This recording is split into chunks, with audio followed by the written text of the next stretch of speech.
উত্তৰ পূৰ্বাঞ্চলৰ ভিতৰতে প্ৰাচীনতম এক মছজিদ হিচাপে গণ্য কৰা হৈ আহিছে ধুবুৰীৰ পাণবাৰীৰ এই মছজিদ। আপোনালোকে প্ৰত্যক্ষ কৰিছে মোৰ পিছফালে যিটো মছজিদ, সেই মছজিদটোৱে হ'ল পাণবাৰী মছজিদ।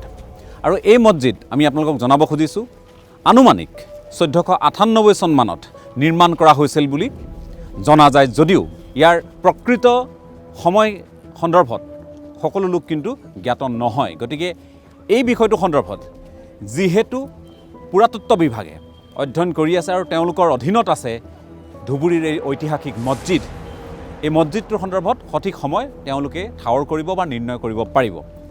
কিন্তু এই মছজিদ যি ধৰণে আচলতে ইয়াৰ সৌন্দৰ্যবৰ্ধনৰ পৰা আদি কৰি ইয়াৰ সংৰক্ষণ, আপোনালোকে মন কৰিছে ওপৰৰ ইয়াত ক'লা চামনি পৰিছে। গতিকে এই মছজিদ যি ধৰণৰ সংৰক্ষণ হ'ব লাগিছিল, ইয়াৰ গম্বুজবোৰ যথেষ্ট প্ৰাচীন, যি ধৰণৰ সংৰক্ষণ এটা ব্যৱস্থা, সেই ব্যৱস্থাটো হোৱা নাই। কিন্তু আমি সেই বিষয়তকৈ ডাঙৰ কথাটো হৈছে যে এই অঞ্চলটোত গৰিষ্ঠ সংখ্যক লোক যিহেতু ইছলাম ধৰ্মাৱলম্বী লোক, এই লোকসকলৰ মাজতে এই মছজিদটোক লৈ শেহতীয়াকৈ কেতবোৰ অৰিয়া-অৰিৰ সৃষ্টি হৈছে। প্ৰতিবাদো ইয়াত হৈছে, গোচৰ দিয়া পৰ্যন্ত আমি দেখিবলৈ পাইছোঁ। কিয় হৈছে এই বিষয়টোৱে যিহেতু প্ৰত্যেকগৰাকী অসমৰ প্ৰত্যেকগৰাকী মুছলমানক চুই গৈছে, গতিকে বিষয়টো সন্দৰ্ভত আমি অধিক জানিবৰ বাবে মছজিদৰ চৌহদত আহি উপস্থিত হৈছোঁ।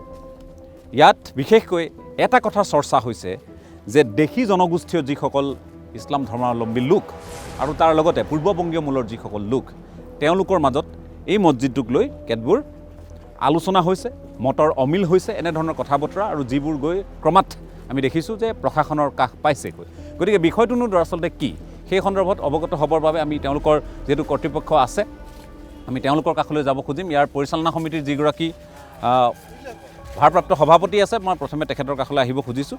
মই যিহেতু চাওক, আমাৰ কথাটো হ'ল যে ইয়াত যিসকল ইছলাম ধৰ্মাৱলম্বী লোক আছে, তেওঁলোকৰ বাবে অন্যতম এক আজিৰ তাৰিখত ক'ব লাগিব যে এক ঐতিহাসিক এই ভেটি, অতিকে সন্মানীয় এই ভেটি, কিন্তু এই ভেটিক লৈ বিবাদ কিয় হৈছে? বিবাদ হৈছে মানে মই বুজি পোৱা নাই বিবাদ কিয় হৈছে। কাৰণ আমি যেতিয়া কমিটি বনাইছোঁ ইয়াৰ আগত এই কমিটিত তেতিয়া দেশী গৰিয়ামৰীয়া বা আমাৰ যিহেতু আমি চবে মুছলমান মানুহ, ইছলাম ধৰ্ম বুলি আমি চবে মিলি জুলি এই কমিটি বনাইছিলোঁ তেতিয়া। আৰু এই কমিটি আমি বনাইছিলোঁ যেতিয়া, তথাপি আমাৰ এই ডাইচত পৰা প্ৰস্তাৱ কৰি যে যিজন যোগ্য মানুহ তেওঁক দিছিলোঁ, সেনেকৈ বনাইছিল। তেতিয়া এই কমিটিৰ যিটো আছে 103 জনীয়া কমিটি, এই কমিটিৰ আমি সেইদিনা গন্তি কৰি চাইছোঁ 32 জন দেশী সম্প্ৰদায়ৰ মানুহ আছে আৰু বাকীখিনি আমাৰ ভাটিয়া সম্প্ৰদায়ৰ মানুহ আছে। আৰু আমি মিলিজুলি কমিটি কৰি আছিলোঁ। কিন্তু তেওঁলোকে হঠাৎ এদিন তেওঁলোকে মানে 2 ঘণ্টীয়া ধৰ্মঘট দেশী গৰিয়ামৰীয়া জনগোষ্ঠীয়ে মানে এই দেশী পৰিষদ নামৰ এটা সংগঠনে তেওঁলোকে এই দাবী কৰে। আৰু তাৰপিছত তেওঁলোকৰ লগত আমাৰ এটা আলোচনাও হয়। আলোচনাটো আমাৰ নিউজ লাইভৰ সাংবাদিক মনোৱাৰ হুছেইনৰ ঘৰত যাই কেনে আলোচনাও হৈছিল এইটো লৈ। আলোচনাৰ হোৱাৰ পিছত কিন্তু তেওঁলোকে পিছত আমি গম পালোঁ যে তেওঁলোকে এটা ডিষ্ট্ৰিক্ট মেমৰেণ্ডাম দিছে। সেই মেমৰেণ্ডামৰ ওপৰত আমাৰ মছজিদত ইনকুৱাৰীও হৈ আছে আৰু পৰহি প্ৰশাসনে কৰি আছে। তেওঁলোকে দাবী দিছে যে তাৰমানে দেশী জনগোষ্ঠীৰ পৰা এই কমিটি হ'ব লাগে, এইটো তেওঁলোকৰ 1 নম্বৰ দাবী আছিল। কিন্তু আমাৰ যিটো এই মছজিদৰ 103 জনীয়া কমিটি, এই কমিটিৰ প্ৰেছিডেণ্টজন প্ৰায়তো তেওঁ 3 মাহ আগত ঢুকাল। তেওঁ চাইব আলী শ্বেখ, তেওঁ এজন শিক্ষক আছিল অৱসৰপ্ৰাপ্ত। তেওঁ আমাৰ প্ৰেছিডেণ্ট আছিল, তেওঁ দেশী সম্প্ৰদায়ৰ মানুহ আছিল। আৰু মই ভাইচ প্ৰেছিডেণ্ট আছিলোঁ, যিহেতু 3 মাহ কাৰণে মোক প্ৰেছিডেণ্ট ভাৰপ্ৰাপ্ত। তাৰপিছত আমাৰ ছেক্ৰেটাৰীজন আমাৰ পূৰ্ববংগীয় ভাটিয়া সম্প্ৰদায়ৰ মানুহ হয়।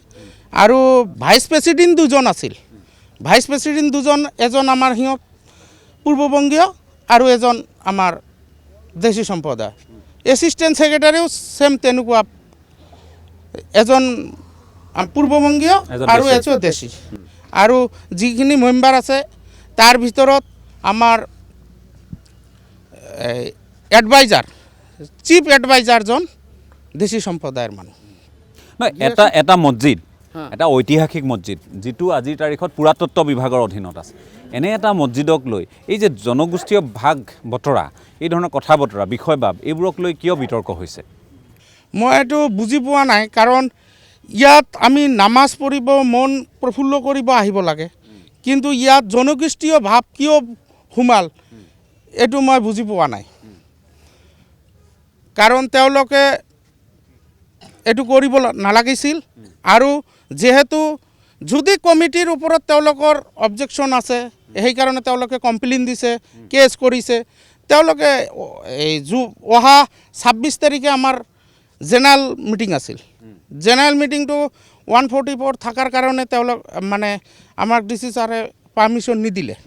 নেক্সট ডিচি ছাৰে কৈছে যে নেক্সট এটা ডেট দি কেনে কমিটিটো হ'ব। আমি ভাবিছোঁ তেতিয়া এই কমিটিৰ এই মানুহবিলাকৰ ভিতৰত, যিহেতু এইটো আৰ্কিঅলজি ডিপাৰ্টমেণ্টৰ আণ্ডাৰত হয়, কিন্তু টোটালি পাব্লিকৰ দান বনংগিৰি নে এই মাদ্ৰাছাৰো এটা মছজিদ চলি আছে। এতিয়া ইয়াত মাদ্ৰাছাত মাটি কিমান আছে আৰু মছজিদৰ নিজা মাটি কিমান আছে? মছজিদৰ 1 বিঘা 2 কাঠা 7 লেচা মাটি আছে, আৰু মাদ্ৰাছাৰ 50 বিঘা মাটি আছে। এই মাজত যে কথাবোৰ ওলাইছিল যে ইয়াত হাজাৰ হাজাৰ বিঘা বেদখল হৈছে, এই কথাবোৰ আচলতে কিয় ওলাইছিল আৰু কি এইটো একদম মিছা কথা। কাৰণ মই সভাপতি হিচাপে মোৰ যিটো ৰেকৰ্ড আছে, আৰু চাৰ্কেল অফিচৰ পৰা ৰেকৰ্ড লৈ আহিছোঁ, আৰু যিটো নথি আছে, নথিৰ ভিতৰত আমি পাইছোঁ 1 বিঘা 2 কাঠা 7 লেচা। চাওক, এটা ঐতিহাসিক ধৰোহৰ আজি ইয়াত আমি সাধাৰণতে ইয়াত আলোচনা কি হয়? আলোচনা হয় যে কেতিয়াবা সত্ৰৰ মাটি বেদখল, মন্দিৰৰ মাটি বেদখল, ব্ৰহ্মপুত্ৰৰ মাটি, দেৱোত্তৰ মাটি, এইবোৰ বেদখল, তাৰ লগতে ৱাকফত বেদখল কথাটো ওলায়। কিন্তু এই ঐতিহাসিক ধৰোহৰৰ মাটি যিটো বেদখল, যদি সেইবোৰৰ ধৰণে ইয়াতো বেদখল হৈছে, সেইখিনিও বেদখল মুক্ত হ'ব লাগিব। যদি হৈছে, মই আকৌ কৈছোঁ, যদি হৈছে অভিযোগ উঠাৰ ধৰণে। এতিয়া কথাটো হ'ল যে ইয়াৰ যিখিনি মাটি, ইয়াত মছজিদৰ মাটিত কোনোবাই বা ইয়াৰ যিহেতু এটা আপোনাৰ ঐতিহাসিক ধৰোহৰ হিচাপে, পুৰাতত্ত্ব বিভাগৰ এই ভূমি হিচাপে, ইয়াত আমি নিশ্চয় জানো যে ইয়াত অতি কমেও ইয়াত 100 মিটাৰ আৰু আনহাতেদি 200 মিটাৰ, প্ৰায় 300 মিটাৰ ব্যৱধানত বাকী সকলো ইয়াত ব্যৱস্থা থাকিব লাগে, পট্টা ইত্যাদি। ইয়াৰ মানুহে পট্টা পাইছে নেকি? পট্টা পাইছে। আৰু যিহেতু আমাৰ আৰ্কিঅলজি ডিপাৰ্টমেণ্টৰ হয়, কিন্তু ইয়াত আমাৰ আগৰে পৰাই মানুহ ইয়াত বসবাস কৰি আছে। আৰ্কিঅলজি 92ৰ পৰা লৈছে। আৰ্কিঅলজি লোৱাৰ পিছত পট্টা পাইছে নেকি, নে আগতেই পাইছে? আগতে পাইছে। কিন্তু সকলোৰে পট্টা আছে ইয়াত, প্ৰায় ভাগৰে পট্টা আছে, কিছু ইও আছে, ধৰক আবণ্টনৰ মাটিও আছে। কিন্তু সেই 1000 বিঘাৰ মাটি বেদখল নাই, ইয়াত 1 বিঘা মই জানাতে নাই, ইয়াত কোনো মাটি বেদখল হোৱা নাই, 1 কাঠা মাটিও বেদখল হোৱা নাই ইয়াত পানবাৰী মছজিদ। ঠিক আছে, মই যিহেতু আমচুৰ প্ৰতিনিধি আছে, মই দিলৱাৰ আপোনাৰ কাষলৈ আহিব খুজিছোঁ। এই কথাবোৰে এখন সমাজৰ কাৰণে সুস্থ বতৰা নিশ্চয় নহয়। তাতে এটা ঐতিহাসিক ধৰোহৰৰ ভেটিত আমি কথা পাতি আছোঁ।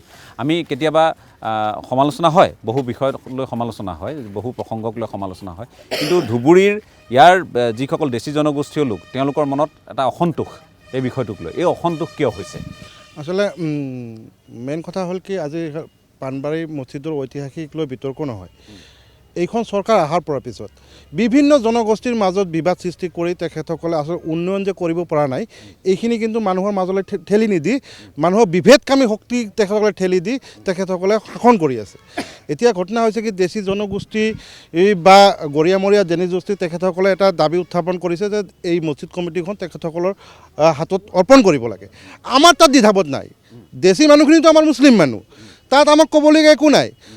যিহেতু এটা সংবিধান নিয়মাৱলী মছজিদ কমিটিৰ আছে যে 3 বছৰ মূৰে মূৰে জেনেৰেল মিটিং, জেনেৰেল হাউচ কৰি তাত কমিটি গঠন কৰা হয়। লাগিলে জেনেৰেল হাউচে যদি এই দেশী জনগোষ্ঠীকো দিয়ে, আমাৰ কি আপত্তি থাকিব লাগে? কাৰণ আমি বিচাৰোঁ যে এখন সুস্থ সমাজ গঢ়ি উঠক, আমি সমিল মিলেৰে আগুৱাই যাওঁ।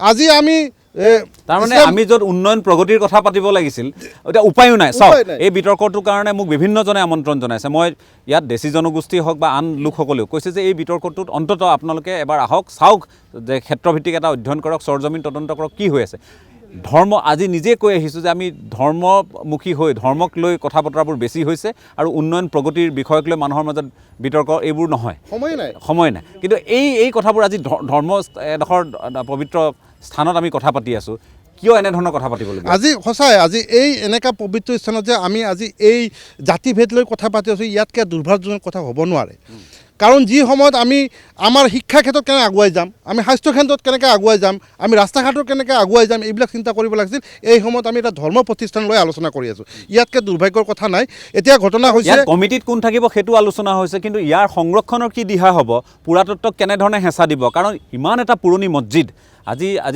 600 বছৰ প্ৰায় গতিকে এনেধৰণৰ এটা যদি আমি সেই 1498 পৰাও ধৰোঁ 600 বছৰ হ'ল গতিকে এনে এটা মছজিদ সংৰক্ষণৰ দিহা নাই মোৰ দেখিয়েই যথেষ্ট ইয়াত বেয়া লাগিছে যে ইয়াৰ পাৰিপাৰ্শ্বিক যিটো পৰিৱেশ এইটো আৰু উন্নত কৰিব পাৰিলেহেঁতেন কাৰণ ভাৰতৰ বিভিন্ন প্ৰান্তৰ পৰা বুলিয়ে নহয় ৰাজ্যৰো বিভিন্ন প্ৰান্তৰ পৰা ইছলাম ধৰ্মাৱলম্বী লোকসকল ইয়ালৈ আহে কেৱল ইছলাম ধৰ্মাৱলম্বীয়ে নহয় আন ধৰ্মাৱলম্বী লোকো আহে তেওঁলোকে ইয়াত মম ইত্যাদি জ্বলাই তেওঁলোকে আশীৰ্বাদ বিচাৰে এতিয়া কথাটো হ'ল যে আমিতো সকলোৱে ইয়াত যিহেতু সকলো ধৰ্ম সকলো বৰ্ণৰ লোক যিহেতু আহে গতিকে ইয়াৰ এটা শোভাবৰ্ধন হ'ব লাগিছিল সেই কথা বতৰাবোৰ হ'ব লাগিছিল সেইটোৰ ক্ষেত্ৰতো ক'ৰবাত এই অৰিয়াউৰিৰ বাবে আপোনালোকৰ সমিতি সমিতিত যিয়ে নাথাকক কিয় ইয়াৰ উন্নয়ন বা ইয়াক সৌন্দৰ্যবৰ্ধনৰ কাৰণে পুৰাতত্বক হেঁচা দিব পৰা নাই নেকি পুৰাতত্ব বিভাগৰ ইহঁতৰ এটা নিজস্ব গাইডলাইন থাকে ডেভেলপমেণ্টৰ কাৰণে কাৰণ এতিয়া মই বিচাৰোঁ যে মছজিদৰ ফ্ল'ৰবিলাক টাইলছ হওক কিন্তু তেখেতসকলে টাইলছ দিব নোৱাৰে তেখেতসকলৰ সেই সুদূৰ হায়দৰাবাদৰ পৰা কিছুমান মাটিৰ টাইলছ আনি আপোনালোকে দেখা পাব টাইলছ বুজাইছে কিন্তু সেইখিনি সৌন্দৰ্য নহয়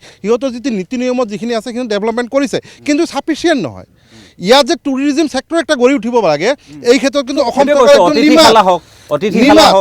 অতিথিশালা হওক বা টুৰিজিমৰ কাৰণে এডভাৰটাইজমেণ্ট হওক যে পানবাৰী মছজিদটো আছে নৰ্থ ইষ্টৰ পুৰণা মছজিদ ইয়াত যাব লাগে চাব লাগে এই ক্ষেত্ৰত চৰকাৰে যি কৰিব লাগিছিল কৰা নাই আৰু বৰং ৰানিং কমিটিবিলাকে সেইবিলাক চৰ্চাই কৰা নাই যেটো জেনুইন কথা এইটো ক'ব লাগে সেইটোৱে মই কৈছোঁ যে চৰ্চা কি কাক লৈ হ'ব লাগিছিল চৰ্চা ডেভেলপ কৰক আৰু সৌন্দৰ্যবৰ্ধন কৰক ইয়াত এতিয়া ক'লা চামনি পৰি গৈছে দেখাত ইমান এটা পুৰণি এটা আমি যিহেতু ক'ব লাগিব যে পুৰণি ঐতিহ্যৰ স্বাক্ষৰ বহনকাৰী এই গোটেই কি পৰ্যায়ত আছে গতিকে সেই পৰ্যায়ত নিশ্চয় থাকিব নালাগিছিল আৰু ডেভেলপ হ'ব লাগিছিল ইতিমধ্যেই সৰ্বানন্দ সোণোৱাল ডাঙৰীয়া যেতিয়া মুখ্যমন্ত্ৰী আছিল তেতিয়া অসম দৰ্শনৰ অন্তৰ্গত তেখেতসকলে 1.5 কোটি এটা চেংচন কৰিছে আজি য'ত থিয় হৈ আছোঁ আমি এইবিলাক কিন্তু ব্লক কিন্তু এই অসম দৰ্শনৰ অলপখিনি হ'লেও কিবা এটা সৰ্বানন্দ সোণোৱাল ডাঙৰীয়াই কৰিছে কিন্তু আমি এই বাকৰিৰ পৰাই মছজিদ প্ৰাংগণৰ পবিত্ৰ বাকৰিৰ পৰা হিমন্ত বিশ্ব শৰ্মা ডাঙৰীয়া যিহেতু তেখেতসকলৰ দক্ষ মন্ত্ৰী বুলি নিজেই দাবী কৰে আমি কৰিম যে পানবাৰী মছজিদটো অসমৰ ভিতৰত এটা ডাঙৰ ঐতিহাসিক পৰ্যটক হিচাপে গঢ়ি তোলক তেতিয়াহে কম যে নহয় সঁচাই আমাক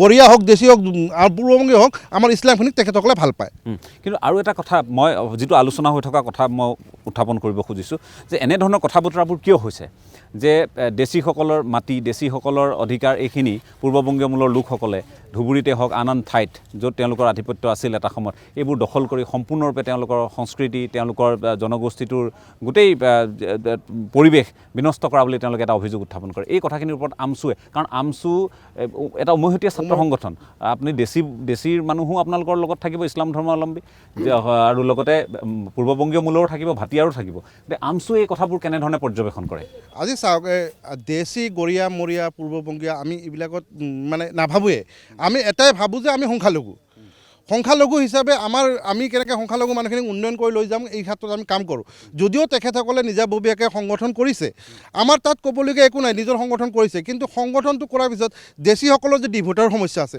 এইখিনি সমাধানৰ কাৰণে মাত মাতক NRCত নাম অহা নাই সেইখিনি ক্ষেত্ৰত মাত মাতক আজি শিক্ষাৰ অভাৱ হৈছে দেশীখিনিত এইখিনি মাত মাতক সেইটো নামাতি এটা পবিত্ৰ স্থানলৈ তেখেতসকলে থাকিলে যি এটা বিতৰ্ক সৃষ্টি হৈছে সেইকাৰণে কৈছোঁ যে এইটো বিতৰ্কটো বন্ধ হ'ব লাগে অৱসান হ'ব লাগে আৰু জেনেৰেল মিটিং পাতি কমিটি জেনেৰেল হাউচ যাকে বনাই তেখেই নেতৃত্ব দিব তাত দেশী হওক আৰু বেলেগ সম্প্ৰদায়ক তাত ক'বলগীয়া একো নাই ঠিক আছে মই ধন্যবাদ জনাইছোঁ আপোনালোকক দুয়োগৰাকীকে ধন্যবাদ জনাইছোঁ আমি যিহেতু কৈছোঁৱেই যে এই মছজিদৰ প্ৰাংগণত আছোঁ আৰু আমাৰো এই মুহূৰ্তত আমি সন্মান সহকাৰে ক'ব খুজিছোঁ যে ঐতিহাসিক এটা ধৰোহৰ আৰু ইয়াত অসম দৰ্শন আঁচনিৰ অধীনত ইয়াত 1.5 কোটি টকা যিহেতু পুঁজি আগবঢ়োৱা হৈছিল, কিছু কাম ইয়াত হৈছে, কিন্তু সৌন্দৰ্যবৰ্ধনৰ ক্ষেত্ৰত বহু কৰিবলগীয়া আছে।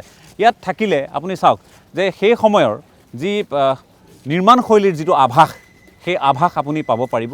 কিন্তু বহুলাংশে আমি ক'ব লাগিব যে বহুলাংশে ইয়াত সংৰক্ষণৰ কিন্তু আখুৱাহ ৰৈ গৈছে, সংৰক্ষণ হোৱা নাই। আৰ্কিঅ'লজি বা পুৰাতত্ব বিভাগে এইটোৱে এনেধৰণৰ একমাত্ৰ প্ৰকল্প নহয় অসমত যে যাক তেওঁলোকে এলাগী কৰি ৰাখিছে। চৰাইদেউতে হওক, শিৱসাগৰতে হওক, বহু প্ৰসংগত তেওঁলোকৰ বিৰুদ্ধে অভিযোগ আছে যে তেওঁলোকে তেওঁলোকে নিজৰ অধীনলৈ আনে, সংৰক্ষণৰ কথা কয়, কিন্তু প্ৰকৃতাৰ্থত কিমান সংৰক্ষণ হৈছে। ইয়াত চৌহদত কিমান দূৰলৈ দোকানসমূহ থাকিব পাৰিব, কিমান দূৰলৈ ইয়াত বসতি থাকিব পাৰিব, এই কথাবোৰ আৰ্কিঅ'লজি বা পুৰাতত্ব বিভাগে কিদৰে লৈছে সেই কথাখিনিও নিশ্চয় চাবলগীয়া হ'ব। আৰু দেশী জনগোষ্ঠীৰ লোকসকলৰ যিবোৰ অভিযোগ আছে এই বিষয়টোক লৈ তেওঁলোকেনো অভিযোগ কিয় উত্থাপন কৰিছে, তেওঁলোকৰ হাতত আছেনে কিবা তথ্য প্ৰমাণ, বা দেশীসকলক সম্পূৰ্ণৰূপে এলাগী কৰি তেওঁলোকক একাষৰীয়া কৰি ইয়াত পূৰ্ববংগীয় মূলৰ লোকসকলে তেওঁলোকে আধিপত্য বিস্তাৰ কৰিব খুজিছে নেকি তেওঁলোকে উত্থাপন কৰা অভিযোগ অনুসৰি, এই কথাখিনিও আমি পাতিব লাগিব, দেশী জনগোষ্ঠীৰ লোকসকলৰ কাষলৈ যাম। গতিকে আমি তেওঁলোকৰ সৈতে যদি কথা নাপাতোঁ, দুই পক্ষৰ সৈতে যদি কথা নাপাতোঁ, এই কথাবোৰ আধৰুৱা হৈ ৰ'ব, এটা ভুল বাৰ্তা সমাজখনলৈ গৈ থাকিব।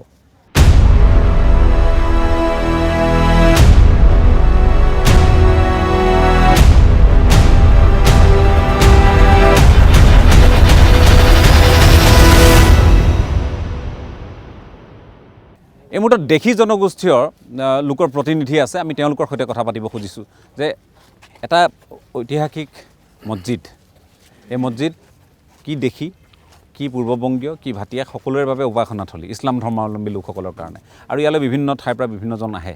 আমি আজি আকৌ কৈছোঁ যে আমি কথা পাতিব লাগিছিল যে মছজিদটো উন্নয়ন কিদৰে হ'ব, ইয়াৰ সংৰক্ষণ কিদৰে হ'ব, ইয়াৰ যিটো প্ৰাচীন নিৰ্মাণশৈলী সেইখিনি কেনেধৰণে আমি দেখুৱাব পাৰিম, এই কথাবোৰ আলোচনা নহয়। আজি কিয় দেশী বা পূৰ্ববংগীয় মূলৰ লোকসকলৰ অধিকাৰ বা ইয়াত আধিপত্যৰ কথা পাতিবলগীয়া হৈছে কিয়?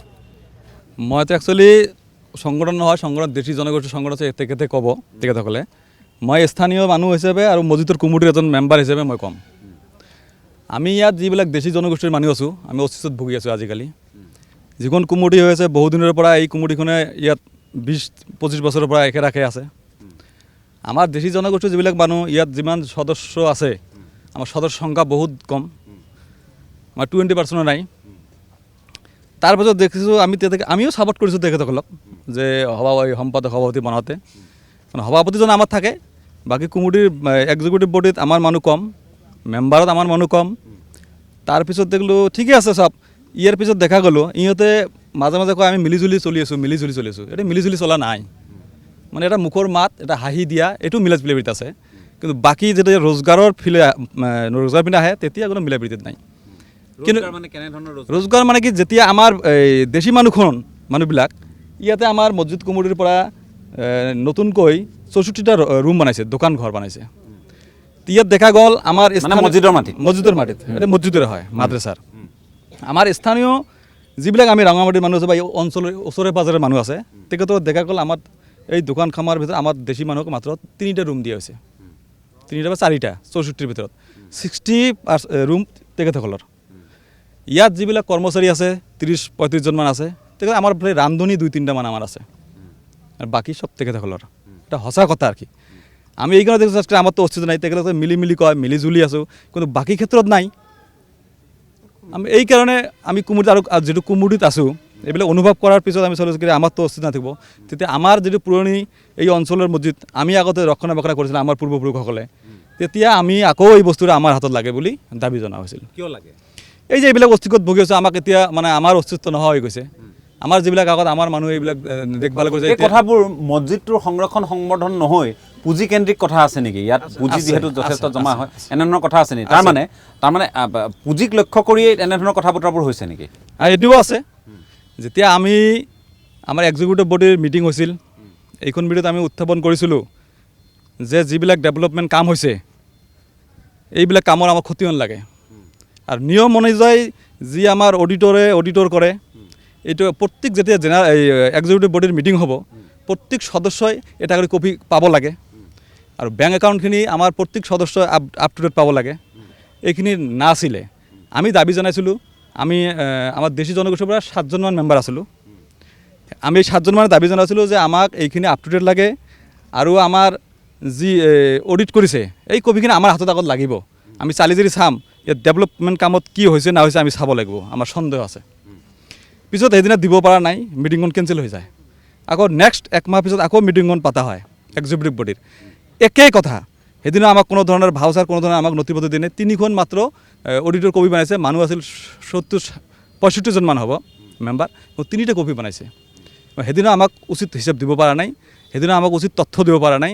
আমি দেশী জনগোষ্ঠীৰ মানুহ তাত 5জন মান 6জন আছিলোঁ, বাকী তেখেতসকলে আছিল, কিন্তু হৈ এলাকৰ তেতিয়া আমি মানা নাছিলোঁ। তেখেতসকলে মিটিংখন এনেকৈ গুচি যায়।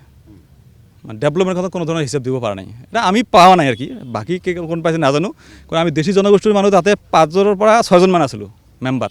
আমি 5জন মান কি কৰিম?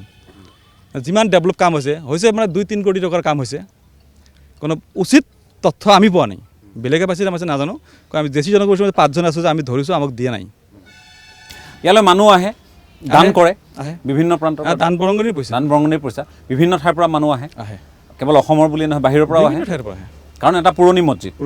গতিকে কিন্তু কথাটো হ'ল মই বাৰম্বাৰ সেই কথাটো সুধিব খুজিছোঁ যে আপোনালোকে দেশী পূৰ্ববংগীয়, আপোনালোকে লাগি আছে ভাটিয়া, এনেধৰণৰ কথা বতৰাবোৰত লাগি আছে, কিন্তু এই মছজিদ যে উৱলি গৈছে লাহে লাহে, এই মছজিদ যে কোনোবা দিনা অতীত হৈ যাব, এই মছজিদ যে আমি সংৰক্ষণ কৰিব লাগে এটা ঐতিহাসিক কীৰ্তিচিহ্ন হিচাপে, এই কথাবোৰ কেতিয়াবা আলোচনা কৰিছেনে আপোনালোকে? এইটোও আলোচনা কৰিছে, আমাৰ দেশী জনগোষ্ঠীৰ প্ৰতি এইটো ধৰিছে যে মছজিদ সংৰক্ষণটো কৰিব লাগে। ওচৰে পাজৰে ইমান লেতেৰা হৈ থাকে, আপুনি এই ৰোডৰ এইফালে গ'লে চাব, কিন্তু সকলোৱে ইয়াত ডেভেলপ কামত এইফালে হিচাপ নিযোগ ঠিক থাকে। ওচৰে পাজৰে যে ইমান গন্দগী লেতেৰা হৈ আছে, এইবিলাক কেতিয়া নাচায়, হৈ আছে। আহিব লাগে, বহিব লাগে, যাব লাগে, বাছ। ওচৰে পাজৰে আমি চাব, এতিয়া আমি চোৱাই দিম কিমান লেতেৰা গন্দগী আছে, ইমান বাহিৰৰ পৰা ইমান মানুহ আহে, কিন্তু এইটো এটা প্ৰব্লেম হৈ আছে ডাঙৰ। এইখিনিক আপোনালোকে আৰু এটা বাকী যিটো আছে সুৰতত্ব বিভাগ আছে, তেখেতসকলে 300 মিটাৰৰ ভিতৰততো হ'ব নালাগে। এই অভিযোগবোৰ যে উঠিছিলে তেওঁলোককো মই সুধিছোঁ, এই কয় যে বহুতে বাহিৰত কথাবোৰ আলোচনা হয় যে এই ৰঙামাটি মছজিদৰ বা ইয়াৰ ৰঙামাটিৰ হাজাৰ বিঘা মাটিত বেদখল হৈছে, এই কথাবোৰ নহয়। এতিয়া মছজিদৰ ওচৰে পাজৰে যে আছে হাজাৰ বিঘা, মই এইটো কথা নহয়, কিন্তু ৰঙামাটিত মাটি এটা আমাৰ ছ'চাইটিৰ মাটি, ছ'চাইটিৰ মাটি এইটো হয়। ছ'চাইটি কেনেকৈ দিছে তেখেতসকলক, কেনেকৈ মানুহ বহিছে, এইটো তেখেতসকলৰ কথা। ছ'চাইটিৰ মাজতে হাজাৰ বিঘা ছ'চাইটিৰ মাটি আছে। ইয়াৰ পৰা গ'লে কোন ছ'চাইটি?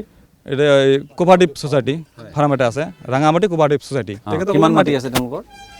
250 বিঘা নে কিমান আছে। কিমান 250 বিঘা। এইবিলাকত তেখেতসকলে কেনেকৈ ছ'চাইটিৰ বেপাৰ, কোনো আমাৰ মছজিদ যে আশে পাশে আছে, সুৰাতত্ব বিভাগেতো এইটো জানে, পুৰাতত্ব বিভাগে যে 100 মিটাৰ বা 200 মিটাৰ 300 মিটাৰ একো হ'ব নালাগে। এতিয়া তেখেতসকলে সকলো সময় আহি আছে, অফিচাৰবিলাক আহি আছে, এইটো তেখেতসকলৰ মেটাৰ। এইটোত আমি ইমান নাজানো আৰু ইমান নকওঁ আমি, এইটো তেখেতসকলৰ বেপাৰ। এই আৰ্কিঅলজি ডিপাৰ্টমেণ্টত কাম কৰা এজন মানুহ আছে ইয়াতে, এই ছাৰ্ভিচ কৰা মানুহ আছিলে। মই আপোনাক সুধিব খুজিছোঁ যে আৰ্কিঅলজিৰ কাম হ'ল যে সংৰক্ষণ প্ৰথম কথা, তাৰপিছত সংবৰ্ধন যদি সময় অনুমতি দিয়ে আৰু পৰিৱেশে যদি অনুমতি দিয়ে তাক সংবৰ্ধন কৰিব লাগিব, তাক ধুনীয়া কৰিব লাগিব, বিউটিফিকেশ্যনৰ কথাটো আহে। এতিয়া ইয়াত কি হৈ আছে দৰাচলতে? 92 চনতেই ল'লে। ক'ত 92 চনত লৈছে? কেতিয়া লৈছে? লোৱা নাইতো, 1958 এক্ট। এক্টখন 1958 সেই এক্টতে পাছ কৰা হৈছে আৰ্কিঅলজি মানে হৈছে, আৰু সেইটো এক্ট মানে 1958টো এক্ট। গম পাইছোঁ সেইটো, কিন্তু ইয়াত 92 চনৰ পৰা তেওঁলোকৰ অধীনত আছে বুলি কৈছে। এই কথাটো তেওঁলোকে এইটো মই ক'ব নোৱাৰোঁ কেনেকৈ 92 চনৰ পৰা আহে। তো মইতো যেতিয়া 1980ত যেতিয়া মই ছাৰ্ভিচত সোমাইছোঁ, ফাৰ্ষ্টত মই MTSত সোমাইছোঁ, তাৰপিছত প্ৰমোশ্যন পাই শিৱসাগৰ ঘূৰি আহিছোঁ। তো মইতো ক'তো পোৱা নাই এইবিলাক নিয়ম নীতি, সিহঁতে যিবিলাক কয়। মতলব 300 মিটাৰৰ ভিতৰত কোনো কনষ্ট্ৰাকশ্যন কৰিব নোৱাৰে, কথা বুজি পাইছে না? তো এতিয়া আৰ্কিঅলজি ডিপাৰ্টমেণ্টে যদি ইহঁতক কনষ্ট্ৰাকশ্যন কৰিবলৈ দিয়ে, সেইটোনো কোনে বা কি কৰিব, সিহঁতে কেনেকৈ কৰে, কি সমাচাৰ, সিহঁতৰ কথা এইটো। ডিপাৰ্টমেণ্ট এই যে দোকান পোহাৰবোৰ হৈছে, 64খন দোকান বা যিবোৰ আছে, এইবোৰ মছজিদৰ মাটিত নে মাদ্ৰাছাৰ নে মছজিদৰ? মানে এই মছজিদ 300 মিটাৰত কোনো কনষ্ট্ৰাকশ্যন হ'ব নোৱাৰে, কিন্তু হৈ আছে। কিন্তু পুঁজিটোতো মছজিদলৈ আহিছে, তাৰ আহৰিত যিখিনি ধন অহা নাই। ক'ৰ পুঁজি আহিব? এই যে দোকানবোৰৰ নাই মছজিদত আহে, কিছুমান নিজস্ব দোকানো হয়তো আছে, নিজা মাটি, তাৰ হয়তো ফাইনেল লেণ্ডো আছে। একচুৱেলি নিয়ম ফাইনেল লেণ্ডতো কৰিব নোৱাৰে, বুজি পাইছে ন কথাটো? ফাইনেল লেণ্ডতো কোনোবাই কৰিব নোৱাৰে, কনষ্ট্ৰাকশ্যন কৰা নিষেধ এতিয়া কোনোবাই কৰে যদি এইটো অফিচাৰৰ লগত লগ লাগি কি কৰে সেইটো আমি ক'ব নোৱাৰোঁ সিহঁতৰ কথা এইটো অফিচে কিন্তু সিহঁতক জাননী দিয়ে নোটিছ কৰে তাৰপিছত ডিচিক জনায় এছপিক জনায় এফআইআৰ হয় এইবিলাক হৈ থাকে এই চব এফআইআৰ হোৱাই আছে বহুত এফআইআৰ হৈ আছে ইয়াত কাম হ'ব পাৰিলেহেঁতেন মছজিদটো সৌন্দৰ্যবৰ্ধন হ'ব পাৰিলেহেঁতেন সৌন্দৰ্যটো নষ্ট কৰি দিয়ে এইটো উদ্দেশ্যটো মানে কনষ্ট্ৰাকশ্যন কৰা নিষেধ মানেই মছজিদৰ সৌন্দৰ্য ৰক্ষা কৰাৰ কাৰণে ইয়াত যদি এটা মডাৰ্ণ কনষ্ট্ৰাকশ্যন বনায় বিল্ডিং বনায় এই মডাৰ্ণটোৱে মানুহে চাব সেইটোতো নাচাব না কথা বুজি পাইছে না আপুনি মডাৰ্ণটো চাব সেইটো নাচাব না এইটো নিয়ম এইটো চেণ্ট্ৰেল গভৰ্ণমেণ্টে নিয়ম পাছ কৰিছে যে ইয়াত 300 মিটাৰৰ ভিতৰত কোনো কনষ্ট্ৰাকশ্যন কৰিব নোৱাৰে আৰু যদি ইয়াত যিসকল লোকৰ দোকান পোহাৰ আছে তেওঁলোকৰ মাজতো এনেধৰণৰ আপোনালোকে চিন্তা কৰে নেকি জনগোষ্ঠীলৈ কথা আছে নেকি যে দেশী মানুহ বেছি আছে বা পূৰ্ববংগীয় বেছি আছে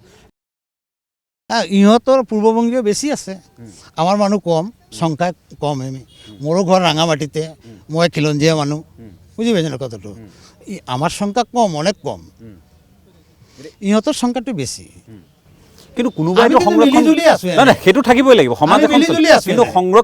সংৰক্ষণটো কিন্তু হোৱা নাই মছজিদৰ সংৰক্ষণ সৌন্দৰ্যবৰ্ধন হোৱা নাই নাই এইটো হোৱা নাই অৰি চলি আছে মানে কমিটিত কোন থাকিব কোন নাথাকিব নাই এটা কথা কি আমি এইটো নিবিচাৰোঁ কথা হ'ল কি এজন মানুহে যে 20 বছৰ থাকিব লাগিব 17 বছৰত থাকিব লাগিব সেইটো কথা নহয় চেঞ্জ কৰি বেলেগ এজন হ'ব লাগে তেওঁলোকেতো কৈছে যে দেশী কমিটিখন মানুহকো চেঞ্জ হ'ব লাগে। সভাপতি পতা হৈছে উপদেষ্টা পদত ৰখা হৈছে সভাপতি এজন প্ৰেচিডেণ্ট হয়তো বনাই দিয়ে ছেক্ৰেটাৰীটো নবনায় কথা বুজি পাইছে না কথাটো সেইটো অলপ চেঞ্জ কৰক ৰোটেশ্যন কৰক না আমি এইটো আপত্তি জনাইছোঁ ৰোটেশ্যন কিন্তু দেশী জনগোষ্ঠীয়ে ইয়াৰ নাই, গোটেই actually তো সমাজ- পৰিচালনাৰ সম্পূৰ্ণ দায়িত্ব থাকিব লাগিব বুলি কি কথা আছে মই সেইটোহে জানিব কিয় সেইটো কিয় বিচাৰিছে এই মছজিদটোতো ৰাঙামাটি মছজিদ হয় ৰাঙামাটি গাঁৱৰ মানুহৰ মছজিদ আছিল ৰাঙামাটি গাঁৱৰ মানুহেই ইয়াক তত্বাৱধান কৰিছিল পিছত লাহে লাহে ইহঁতে ল'লে আৰু সংখ্যাত কম না হয়তো আমিও মাতি আনি দিছোঁ এনে কৰিলোঁ হ'ল আৰু মই যে কি নহওক আমাৰ সদাশয় দৰ্শকসকলক জনাব খোজোঁ যে এই বিষয়টোত ইয়াত সমিতিকেন্দ্ৰিক বিষয়বোৰ আছে তাৰ লগতে কিন্তু আটাইতকৈ আমি গুৰুত্ব দিব যিটো বিষয়ত খুজিছোঁ যে এটা ঐতিহাসিক এটা মছজিদ যিটো মছজিদ 1498 চনত নিৰ্মাণ কৰা হৈছিল বুলি ইয়াৰ বিভিন্নজনে ক'ব খোজে আৰু এতিয়ালৈ প্ৰকৃত যিটো তাৰিখ সেইটো ঠাৰ কৰা হোৱা নাই যে ত্ৰয়োদশ শতিকাত নে চতুৰ্দশ শতিকাত কেতিয়া নিৰ্মাণ কৰা হৈছিল কিন্তু হুছেইন শ্বাহৰ দিনত এই মছজিদ নিৰ্মাণ হৈছিল আৰু সেই সময়ত ইয়াত যিহেতু তাৰ আপোনালোকে সকলোৱে জানে যে ইয়াত বিশেষভাৱে যিসকল লোক কোচ ৰাজবংশীয় লোক এটা সময়ত ধৰ্মান্তৰিত হৈছিল আলী মেছৰ বংশধৰ দেশী জনগোষ্ঠীৰ লোকসকলে আলী মেছৰ বংশধৰ বুলি নিজকে কয় গতিকে সেই লোকসকলৰ সমাজখনৰ বা ৰঙামাটিৰ যিটো অঞ্চল সেই অঞ্চলৰ ৰাইজৰ এই মছজিদ বুলি কোৱা হৈছে কিন্তু এই মছজিদ সংৰক্ষণৰ কাৰণে ইয়াৰ সৌন্দৰ্যবৰ্ধনৰ কাৰণে যিখিনি কথা বতৰা আলোচনা হ'ব লাগিছিল বিশেষকৈ ইছলাম ধৰ্মাৱলম্বী লোকসকল বুলিয়েই নহয় এই অঞ্চলৰ বা ধুবুৰী জিলাৰ বাসিন্দাসকলৰ মাজত তেনেধৰণে আলোচনা হৈছে নে কেৱল এই পুঁজিকেন্দ্ৰিক সমিতিকেন্দ্ৰিক বিতৰ্কসমূহে চলি থাকিব আৰু হৈছে যদি কিয় হৈছে এনেধৰণৰ কথা বতৰা এইখিনি আৰু পাতিম এটা বাণিজ্যিক বিৰতিৰ পিছত আমি পুনৰ আহি আছোঁ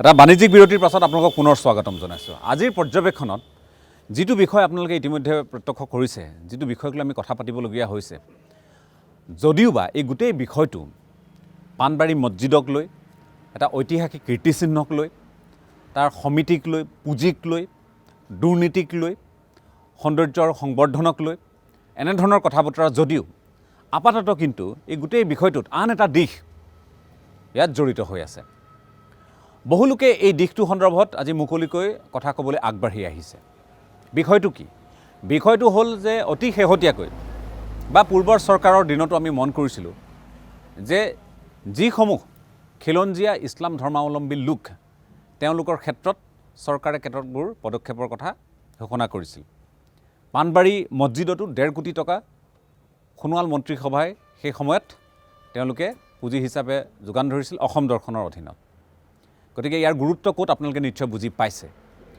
কিন্তু একে সময়তে ডক্টৰ হিমন্ত বিশ্ব শৰ্মা মুখ্যমন্ত্ৰী হোৱাৰ পিছত ডক্টৰ হিমন্ত বিশ্ব শৰ্মা মুখ্যমন্ত্ৰী হোৱাৰ পিছত আমি মন কৰিলোঁ যে দেশী, গৰীয়া, মৰীয়া, জলহা, মাইমল, কাছাৰী এই যিসমূহ খিলঞ্জীয়া ইছলাম ধৰ্মাৱলম্বী লোক আছে তেওঁলোকৰ ক্ষেত্ৰত চৰকাৰে আলোচনাৰ পোষকতা কৰিলে।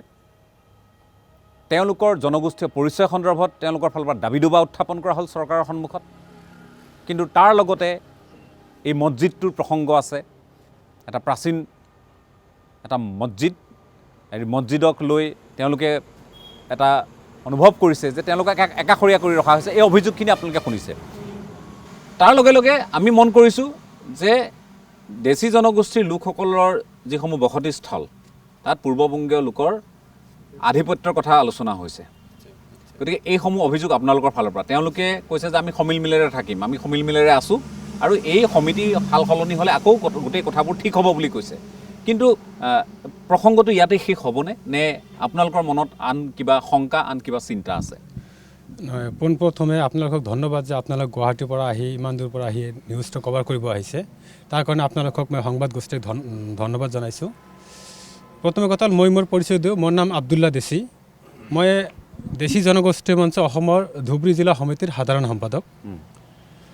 আপুনি যে প্ৰসংগটো উত্থাপন কৰিলে যে সমিল মিলে থাকোঁ, আমিও বিচাৰিছোঁ আমিও অসমৰ প্ৰত্যেকটো জাতি জনগোষ্ঠী সমিল মিলে থকাটোৱে বিচাৰোঁ। কিন্তু ইয়াত কিছুমান প্ৰসংগ আছে। আমাৰ পশ্চিম অসমৰ বিশেষকৈ অবিভক্ত গোৱালপাৰা জিলাৰ দেশীয় অঞ্চলত কিছু প্ৰসংগ আছে। এই প্ৰসংগবোৰ আমাৰ মূলসুঁতি অসমীয়া সমাজে নাজানে, কথাবোৰ গম নাপায়। কথাবোৰ কেনেকুৱা, আজি স্বাধীনতাৰ আগৰ পৰাই এতিয়ালৈকে বিশেষকৈ পূৰ্ববংগীয় মূলৰ যিটো আপোনাৰ প্ৰব্ৰজন হ'ল, তেতিয়াৰ পৰা এতিয়ালৈকে এনেকুৱা বহুত ঠাই আপোনাক মই স্বচক্ষুই দেখাই দিব পাৰোঁ। মই নিজেই গৈ দেখাই দিব পাৰোঁ এনেকুৱা বহুত ঠাই য'ত আজি 40 বছৰ আগত, য'ত 30 বছৰ আগত, য'ত 20 বছৰ আগত, 50 বছৰ আগত, 60 বছৰ আগত পূৰ্ববংগীয় মূলৰ মানুহ নাছিল। তাত সিহঁতে মেজৰিটি হৈ গৈছে। এতিয়া কেনেকৈ হৈছে, বেদখল কৰি হৈছে না ভাল কৰি হৈছে, সেইটো বেলেগ প্ৰসংগ। কিন্তু হৈছে হোৱাটো ডাঙৰ কথা নহয়, কিন্তু হোৱাৰ পিছৰ পৰ্যায় কি হৈছে সেইটো সবাতকৈ ডাঙৰ ইছ্যু। আৰু এই ইছ্যুৰ লগত আমাৰ অস্তিত্বৰ কথা আমাৰ অস্তিত্ব, আমাৰ সংস্কৃতি, আমাৰ অধিকাৰৰ কথা নিৰ্ভৰ হৈ আছে। যেনেকৈ আপোনাক এটা উদাহৰণ দি কওঁ যে ইয়াতে আজি পাণবাৰী অঞ্চলত বহুখিনি মানুহ, বিশেষকৈ 2000 চনৰ ওচৰে পাজৰৰ পৰা হাজাৰ হাজাৰ মানুহ আহিছে।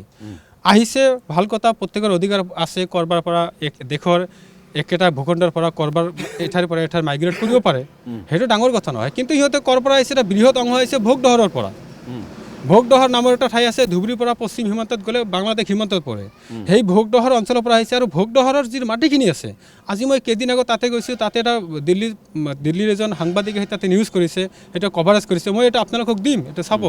ইয়াৰ গোটেইখিনি মাটি আমাৰ দেশী মানুহৰ আছিল নামত, এতিয়াও নামত আছে, কোচৰাজ বংশী মানুহৰ নামত আছিল। কিন্তু আজি গোটেইখিনি মাটি মিয়া মানুহে দখল কৰি আছে। আজি দেশী মানুহ তাত যাব নোৱাৰে। কথাটো আমাৰ মূল কথাটো হ'ল যে সমিল মিলে থকাটো শেষ কথা নহয়। তাৰপিছত যেতিয়া আমি মাইনৰিটি হৈ যাওঁ, য'ত আমাৰ দেশী মানুহখিনি অতি সহজ সৰল সোজা মানুহ, হাই কাজিয়া ইমান লোভ চোভ কম, যে হাই কাজিয়া কৰিব নাযাওঁ। যেতিয়া আমি সংখ্যালঘু হৈ যাওঁ, তেতিয়া পূৰ্বমূলীয় মানুহৰ যিটো আগ্ৰাসনৰ ৰূপটো স্পষ্ট হৈ যায়। তেতিয়া আমি তাতে আপোনালোকে আজিৰ প্ৰজন্মই এই কথাখিনি উত্থাপন কৰিছে নিশ্চয়। কিন্তু ইয়াৰ পূৰ্বৰ আপোনালোকৰ যি পৰিপুৰুষ যিসকল আছিল, সেই লোকসকলে, সেই প্ৰজন্মটোৱে এই কথাবোৰ নিশ্চয় দেখিছিল যে তেওঁলোকে ক'ৰবাৰ পৰা আহিছে, প্ৰব্ৰজন হৈছে, বাংলাদেশৰ পৰা আহক, আন অঞ্চলৰ পৰা, ইয়াতে পূৰ্বৰ পৰা থিতাপি লোৱা আন অঞ্চলৰ পৰা হওক, ক'ৰবাৰ পৰা নহয় ক'ৰবাৰ পৰা তেওঁলোক আহিছে। গতিকে তেওঁলোকৰ যিটো আগ্ৰাসন, সেইটো আপোনালোকৰ উপৰিপুৰুষসকলে সেই সময়ত যদি প্ৰশ্ৰয় নিদিলেহেঁতেন, তেতিয়া আপোনালোক আজি ভুক্তভোগী নহ'লহেঁতেন। এই কথাও সত্য। গতিকে আপোনালোকে আজিৰ প্ৰজন্মই দেখিছে যে আপোনালোকৰ যিটো অভিযোগ, মই কোৱা নাই, মোৰ ফালৰ পৰা কোৱা নাই, কিন্তু আপোনালোকৰ ফালৰ পৰা কোৱা হৈছে, আপোনালোকৰ ফালৰ পৰা কৈছে যে আজিৰ প্ৰজন্মটোৱে, দেশী জনগোষ্ঠীৰ আজিৰ প্ৰজন্মটোৱে, যিসকল এটা সময়ত কোচ ৰাজবংশী লোকে আছিল, যিসকল লোক এটা সময়ত তেওঁলোক ধৰ্মান্তৰিত হৈছিল, সেই প্ৰজন্মৰ আপোনালোক আজিৰ প্ৰজন্ম। গতিকে সেই লোক বিশেষভাৱে আপোনালোক যিটো সমস্যাৰ সন্মুখীন হৈছে, তো আজিৰ প্ৰজন্মটোৰ চকুত ধৰা দিছে। সমস্যা ইয়াতকৈও ভয়াৱহ আপোনালোকে কোৱা অনুসৰি। হয়, ইয়াতকৈ ভয়াৱহ। কি পৰ্যায়ত আপোনালোকে সমস্যাত ভুগিছে? সমস্যাত মানে কি, আপোনাক আমি যেতিয়া কথাবোৰ চাওঁ, যেতিয়া আমি মাইগ্ৰেশ্যনৰ অসমত আপুনি যিমান লিখনি পাব, একাডেমিক ৰাইটিং হওক বা আপোনাৰ প্ৰবন্ধ পাতিয়ে হওক বা আপোনালোকৰ নিউজ টকশ্বতে হওক, কথাবোৰ আপোনাৰ মেক্ৰ' লেভেলত চোৱা হয় যে আপোনাৰ মাইগ্ৰেশ্যন অসমত কি কৰিছে। কিন্তু আমাৰ যিটো মাইক্ৰ' লেভেলত, ৰুট লেভেলত কেনেকুৱা ধৰণৰ প্ৰভাৱ পৰিছে, এইটো আমালোকক সোধক, আমি ক'ম। আমি কৈ আছোঁ সৰু সুৰা সেইকাৰণে আহিছোঁ, মই আপোনালোকক ষ্টুডিঅ'লৈ মতা নাই, মই নিজে আহিছোঁ।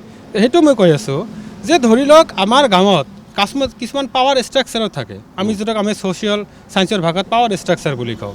আজি বহুত গাঁও এনেকুৱা আছে যাত আমাৰ দেশী মানুহ মেজৰিটি হৈ আছিল, সেইখিনি ঠাইত এতিয়া গাঁওবোৰ আমাৰ মানুহ হ'ব নোৱাৰে, বা পঞ্চায়তৰ আমাৰ মানুহ প্ৰেচিডেণ্ট হ'ব নোৱাৰে, বা পঞ্চায়তৰ সেই মেম্বাৰজন আমাৰ মানুহ হ'ব নোৱাৰে, বা VDP ছেক্ৰেটাৰী আমাৰ মানুহ হ'ব নোৱাৰে, বা এনেকুৱা হৈ যায় আজিৰ তাৰিখত যেনেকৈ কেইবছৰ আগতে টেট আহিলে, টেট অহাৰ আগত কি আছিলে যে তাৰ মেনেজিং কমিটিয়ে ডিচাইড কৰে কোনে শিক্ষক হ'ব নহ'ব।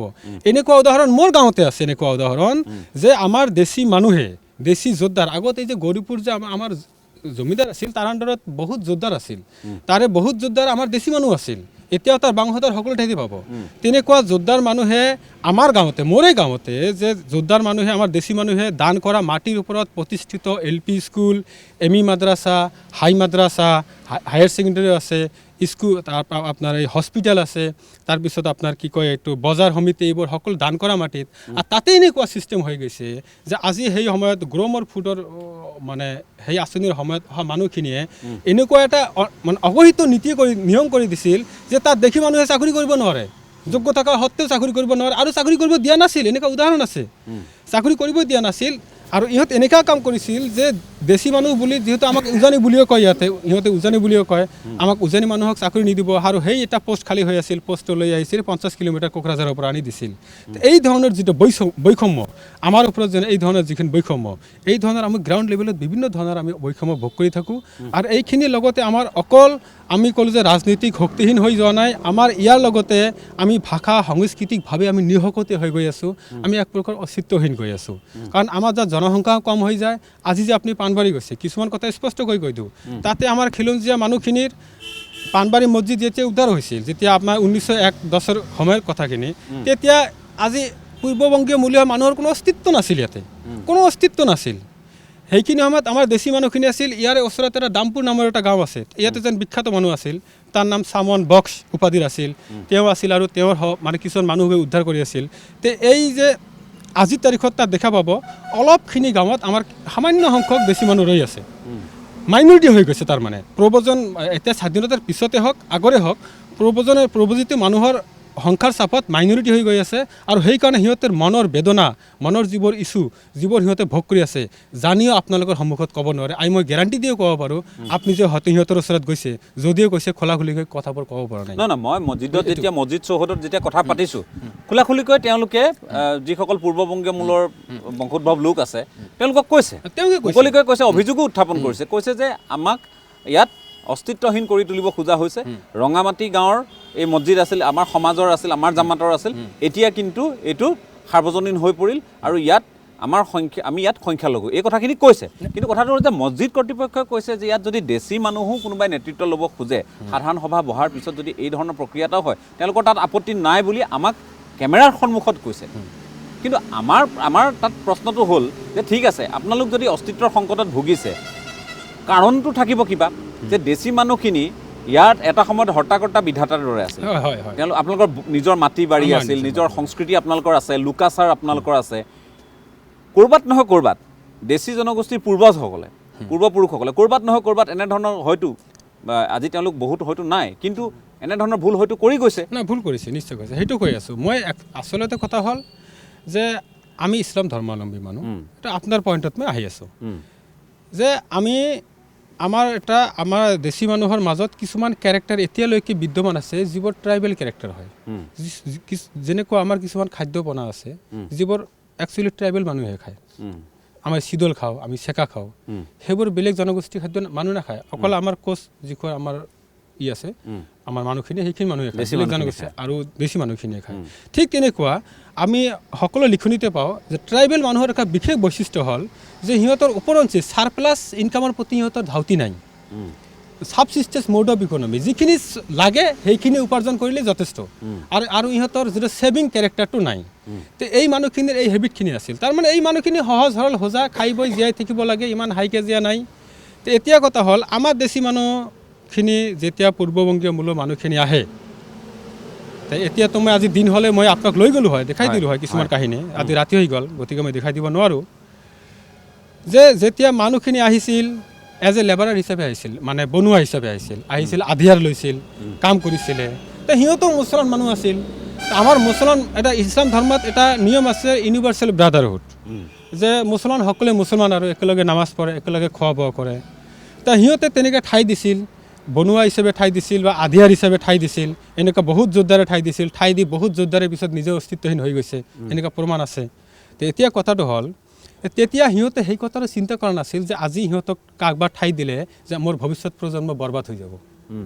এই কথাটোৱে আমাৰ মনটো সহজ সৰল আছিল, আমাৰ পূৰ্বপুৰুষৰ। এতিয়াও তেনেকৈ আমাৰ দেখি মানুহখিনি আপুনি কথা ক'লে তাৰমানে মই যিটো কথা বুজি পাইছোঁ যে কথাটো হ'ল, চাওক, প্ৰব্ৰজনটো হৈছে, এই কথাটো আমি কোৱা কথা নহয়, জনগাঁথনিয়ে কয় এই কথাখিনি হয়।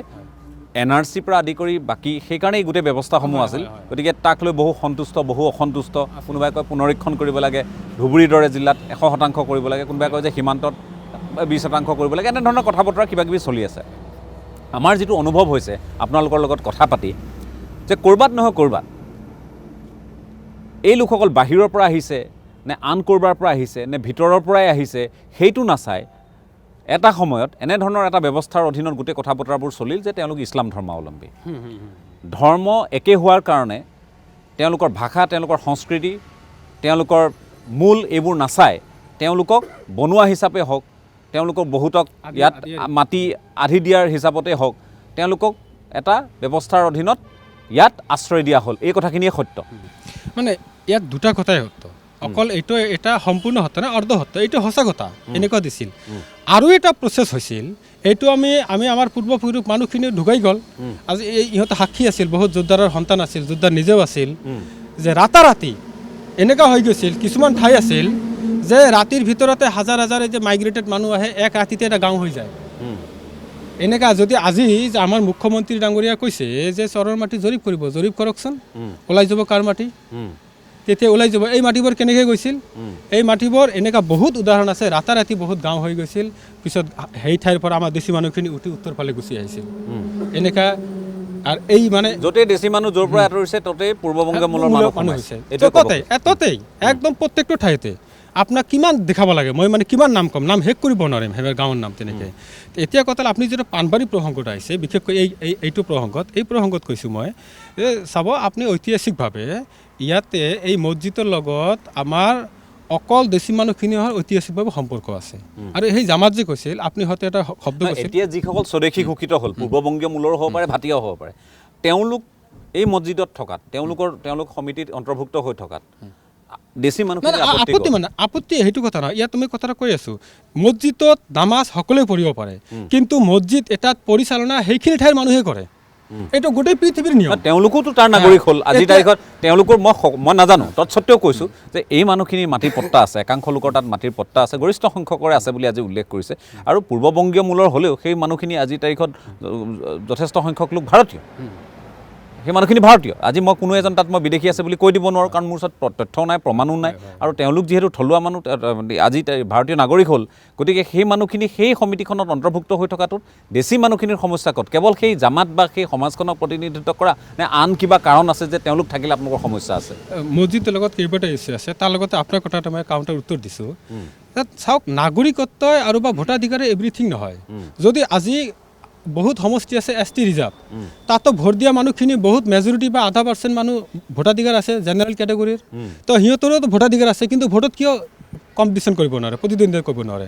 কাৰণ ভোটাধিকাৰে সৰ্বোপৰি নহয়, কাৰণ তাৰ ভিতৰতে কিছুমান কেটেগৰাইজেশ্যন থাকে, যদি এফাৰ্মেটিভ একশ্যন, বিশেষ ব্যৱস্থা থাকে, আইনী ব্যৱস্থা থাকে। এতিয়া কথা হ'ল, আমাৰ সেইখিনি ঠাই এনেকুৱা কোনো উদাহৰণ নাই গোটেই ধুবুৰী, আপোনাৰ গোৱালপাৰা, অবিভক্ত গোৱালপাৰা জিলাত, য'ত নেকি আমাৰ পূৰ্ববংগীয় মূলৰ মানুহৰ গাঁও, সেই ঠাইত আমাৰ দেশী মানুহ গৈ তাতে নিৰ্বাচন কৰি জোৰ জবৰদস্তি একদম হাজাৰ হাজাৰ মানুহ ৰাতিৰ ভিতৰতে আনি একদম গৰু ম'হ কাটি মাংস চাংস খুৱাই বলপূৰ্বকভাৱে এটা মছজিদ কমিটি বনোৱা, এনেকুৱা কত উদাহৰণ নাপাব। কিন্তু আমাৰ দেশীৰ লগত এই কামটো হয় কিয়? এইটো এটা চিন্তনীয় বিষয়। মানুহতো সভাপতি হৈছে তাত। আমিতো কি কৈছোঁ, আমাৰ যিটো সভাপতি হৈছে, ইয়াত এটা কথা আছে। আপোনাৰ যিটো সভাপতি, তেওঁ প্ৰাক্তন, তেখেতে ঢুকাইছে, গতিকে তেখেতৰ বদনাম মই নকওঁ। এটা সভা হিচাপে ৰখাই থৈছে, এটা মানে আপোনাৰ কি কয়, এই মানে অলংকাৰ গোটেই কামখিনি ছেক্ৰেটাৰী কৰি আছে, বৰ্তমান ছেক্ৰেটাৰী কৰি আছে। সিদিনা হিচাপ হৈছে, আপোনালোকে যেনেকৈ হিচাপ হৈছে, এই হিচাপ যদি কোনো ন্যায়িক তদন্ত হয়, ইমান দিনে জেলত পৰি থাকিল হয় তেওঁ। ঠিক আছে, মই আকৌ কৰি থাকিলো মই আকৌ আহিম, মই আপোনাৰ কাষলৈ আহিছোঁ। যে আপোনালোকে কি সমস্যা পাইছে? দৰাচলতে কথাবোৰ কিয় ইমান আপত্তি কিয় হৈছে আৰু দেশী মানুহখিনি ইমান ক্ষোভিত কিয় ধুবুৰীত বিশেষকৈ? তাৰ মানে ইয়াতে মানে কথা হ'ল কি, মানে আমি ইয়াৰ স্থানীয় মানুহে এতিয়া কথা হ'ল আমি যেতিয়া মানে সৰু থাকোঁতে এইবিলাক হ'ল 93, 94, 95 তেতিয়া মানে তাতে আমি নিজে চাইছিলোঁ যে তাতে ঘৰ বাৰী নাছিল, অকল মছজিদটোৱে আছিল। মছজিদৰ কাষতে এটা দোকানেই আছিল, সেই ইস্কাৰ মুন্সি নামৰ মানুহজনৰ দোকান। যে আজিৰ দিনত সিহঁতে 94ৰ পিছৰ পৰা এই আমাৰ পাণবাৰী মছজিদৰ আশে পাশে যে ঘৰবিলাক হ'ল বা আজি মানুহবিলাক যে বসতি থাকিল, এই মাটিৰ পট্টা কেনেকৈ আহিল বা এই আমাৰ মছজিদৰ মাটিবিলাক কেনেকৈ দখলত গ'ল। আজি আমি এইটো আমাৰ গৌৰৱিত বস্তু। এইটো আমি অকল যে দেশীবিলাক এইটো নহয়, আমাৰ অল মুছলমান, মানে উই আৰ মুছলমান, যে আমাৰ এটা ঐতিহ্য বস্তু, যে ঐতিহ্য বস্তুটো আমাক ৰক্ষণাবেক্ষণ দিয়াত আমাৰ এই যে মছজিদৰ আশে পাশে বাৰী ঘৰ বাৰীবিলাক যে হৈ গ'ল, যে সিদিনা নাছিল 94ৰ আগত বা 91ৰ আগত এইবিলাক নাছিলেই, কিন্তু তাতে জংঘল আছিল, আমি নিজে চাইছোঁ। আৰু এই মছজিদত নামাজ যেতিয়া পঢ়িবলৈ গৈছিল 2-4জন মানুহ, তাৰ বেছি নাছিলেই। কিন্তু আজিৰ দিনত এই মছজিদৰ আশে পাশে যে ঘৰ বাৰীবিলাক হ'ল, আমাৰ মছজিদৰ মাটিবিলাক দখলত গ'ল, কেনেকৈ গ'ল? আৰু মছজিদৰ মাটিবিলাক বেদখল দিয়াত কিমান গ্ৰহণযোগ্যতা হ'ল আমাৰ মুছলমান যিয়েই হওক। আৰু নহয়, এতিয়া এইটোতো পুৰাতত্ত্ব বিভাগৰ অধীনত আছে। পুৰাতত্ত্ব বিভাগৰ অধীনত থকাৰ পিছতো আৰু পুৰাতত্ত্ব বিভাগে নিজৰ অধীনলৈ নিয়াৰ পিছতো এই কথাবোৰ কিদৰে হৈ আছে? তেওঁলোকে কৈছে যে নহয়, আমি সুধিলোঁ, তেওঁলোকে কৈছে যে যেতিয়া পুৰাতত্ত্ব বিভাগৰ অধীনলৈ যোৱাৰ আগৰে পৰা এই মানুহখিনিৰ পট্টা আছিল বুলি উল্লেখ কৰিছে। এতিয়া কথা হ'ল এটা আৰ্ক'লজিৰ বস্তু, এটা আৰ্ক'লজিৰ বস্তুত এনে চেণ্ট্ৰেল গভৰ্ণমেণ্টৰ যিটো ৰুল, সেই 300 মিটাৰ দূৰত আৰ্ক'লজিৰ বস্তুত 300 মিটাৰ দূৰত কি থাকিব লাগে? ঘৰ বাৰী থাকিব লাগে বা দোকান পোহাৰ বা 300 মিটাৰ দূৰত থাকিব লাগে। এতিয়া মছজিদৰ পৰাতো 10 মিটাৰ দূৰতো নাই, সেই মছজিদৰ কাষেদি ঘৰ বাৰী হৈ গৈছে। এইবিলাক মাটি কেনেকৈ পট্টা আহিল? আৰু এইবিলাক মাটি বেদখল কৰাত আমাৰ মুছলমান মানুহৰ মানে ইছলামিক হিচাপে কিমান গ্ৰহণযোগ্যতা হ'ল? মই এইটো মানে তত্ত্ব মানে যিবিলাক এতিয়াতো প্ৰশাসনে তদন্ত কৰি আছে বিষয়টো, এইটো প্ৰশাসনৰ হাতত মই থৈ দিলোঁ যে এই মাটিবিলাক মানে বেদখল কৰাত কেনেকৈ গ'ল, মাটিৰ পট্টা কেনেকৈ আহিল। কাৰণ আৰ্ক'লজিৰ বস্তু 300 মিটাৰ দূৰত থাকিবই লাগিব। আপোনালোকৰ প্ৰশ্ন আছে মানে, এইটো প্ৰশ্ন সেইকাৰণে উত্থাপন কৰিছে। মই আমাৰ মাজত যিহেতু আৰিফুল আছে, মই অকণমান আৰিফুলৰ কাষলৈ আহিব খুজিছোঁ। আৰিফুল, মই বহু লোক কাৰ্যালয়লৈ গৈছে, সেইদিনা আব্দুল্লাও গৈছিল। মই সেইকাৰণে আব্দুল্লাক ক'লোঁ যে ষ্টুডিঅ'ৰ মজিয়াত এইবোৰ কথা নহয়, আমি নিজে যাম, চাম, বুজিম, লোকসকলক লগ কৰিম যে দৰাচলতে কি হৈ আছে, কিয় ইমান অসন্তুষ্টি। আৰু দেশী জনগোষ্ঠীয় লোকসকল, গৰিয়ামৰীয়া দেশী জাতীয় পৰিষদেই হওক বা এনেধৰণৰ সংগঠনসমূহ কিয় আজিৰ তাৰিখত সক্ৰিয় হ'বলগীয়া হৈছে, কিয় তেওঁলোকে পূৰ্ববংগীয় মূলৰ লোকসকলৰ বিৰুদ্ধে ক্ষোভ উজাৰিছে, কেৰুণবোৰ ক'ত, সমস্যাবোৰ ক'ত? মই দেশী জনগোষ্ঠীয় এগৰাকী প্ৰতিনিধি হিচাপে আৰু যিহেতু সদৌ অসম ছাত্ৰ সন্থাৰ মজিয়াৰ পৰা আহিছে আৰিফুল, গতিকে মই এই গোটেই কথাখিনি কি হৈ আছে আচলতে? আচল সমস্যাটো হৈছে কি, আমাৰ দেশী বা গৰিয়ামৰীয়া মানে যিখিনি আমাৰ খিলঞ্জীয়া অসমীয়া মুছলমানবিলাক আছে আমাৰ, এখেতৰ আমি আজিৰ পৰা নহয়, আজি বহুত বছৰ বহুত মানে যুগৰ পৰাই আমি এটা সমস্যাত ভুগি আছোঁ, যিটো সমস্যা নেকি মানে এটা আগ্ৰাসন। যে আমি মোৰ নিজৰ ব্যক্তিগত ফালৰ পৰাই কৈছোঁ, আমি আমাৰ গাঁও, মোৰ ঘৰ চাপৰ কাজিপাৰাত হয়, আৰু কাজিপাৰা সমাজখন এনেকুৱা এখন সমাজ য'ত আজিৰ তাৰিখৰ 450টো ফেমিলিয়ে মানে এখন সমাজত একগোট হৈ আছে। এটাই কাৰণ, আমি আজিলৈকে তাতে কোনো বিদেশী আগ্ৰাসনৰ মানুহক তাত অন্তৰ্ভুক্ত হ'ব দিয়া নাই। আৰু এটা সময়ত আমি শুনিছোঁ, আমিতো বহুত সৰু আছিলোঁ মানে তেতিয়া শুনিছিলোঁ, আমাৰ আটাহঁতে কৈছিলে যে এটা সময়ত সেই আগ্ৰাসন মানুহে আহি তাতে এটা অধিপত্য বিচাৰিছিল, কিন্তু আমাৰ মানুহে দিয়া নাই। এইটো আগতে এটা পৰিকল্পনা কৰিছিল যে এখেতসকলক যদি কিবা কাৰণত আমাৰ এই অঞ্চলত বা এই ঠাইখনৰ সিহঁতক জাগা দিয়া হয়, থাকিবলৈ দিয়া হয় বা কমিটিত সোমোৱাই দিয়া হয়, তেনেহ'লে এটা সময়ত আমি ইয়াত ভুক্তভোগী। যেনেকৈ আজি আমাৰ এই পাণবাৰীৰ সমস্যাটো সংঘটিত হৈছে। আজি এই পাণবাৰীৰ যিবিলাক মানে আমাৰ দেশী বা খিলঞ্জীয়া মুছলমান মানুহে যিটো মানে সমস্যাত ভুগি আছে, আজি কিন্তু আমি সেই কাজিপাৰা বা চাপৰৰ এই কাজিপাৰা সমাজৰ মানুহখিনি আমি সেই সমস্যাটোত ভোগা নাই। কাৰণ এটা আমি সেই মানুহখিনিক প্ৰিফাৰেঞ্চ দিয়া নাই, গুৰুত্ব দিয়া নাই। আৰু সেইকাৰণে আমি এটা সমাজত একেলগে আজি আছোঁ। আপুনি চালে গ'লে যাব মানে তাতে গম পাব যে কি আমি কেনেকৈ আছোঁ। আৰু ডাঙৰকৈ সমস্যাটো হৈছে কি, আমি এইবিলাক কথা ক'ব গ'লে চৰকাৰী এতিয়া নহয়, আগৰ পৰাই কংগ্ৰেছ গভৰ্ণমেণ্টৰ পিৰিয়ডত যেতিয়া চাৰ্কেল অফিচবিলাকত আমি চাইছিলোঁ যে কিছুমান খাছ এৰিয়া থাকে, যেনেকৈ আমাৰ এজন সতীৰ্থই ক'লে যে 300 মিটাৰ ফাঁকত হেৰিবিলাক মানে ঘৰ বাৰী বা দোকান পোহাৰ হ'ব লাগে, কিন্তু কি কৰে এই শকতসকলে আহি পেলাই সিহঁতে খাচ মাটি ক'ত আছে অফিচত বা অফিচাৰক মেনেজ কৰি লৈ সেই মাটিবিলাক পাট্টাবিলাক সিহঁতে আদায় কৰি লয়।